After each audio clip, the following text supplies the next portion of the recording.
যারা মসজিদ মাদ্রাসায় বিশেষ করে মসজিদে যারা ইমামতি করেন, আপনাদের উদ্দেশ্যে কিছু কথা বলতেছি।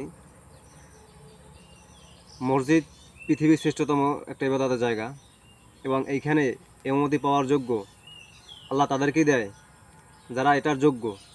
কিন্তু বর্তমান সমাজে যারা ইমাম আছেন, মানে ম্যাক্সিমাম অনেক, প্রায় 100 ভিতরে 80%ই যারা ইমাম আছেন, তাদের ভিতরে অনেক অহংকার, অনেক, মানে এটা ধারণার বাইরে। আপনি অনেক কথা বলেন, শুক্রবার বলেন কিংবা এমনি সমাজে গিয়ে বলেন, অনেক কথা বলেন, কিন্তু কথাগুলোর ভিতরে কোনো মাধুর্য থাকে না।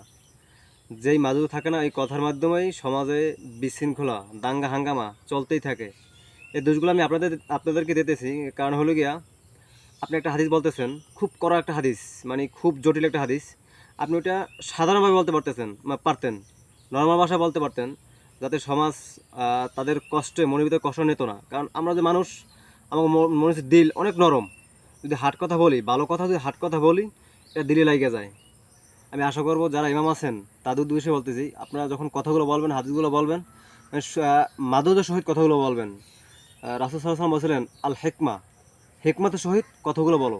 যেখানে বলবা হেকমতের সহিত বলো।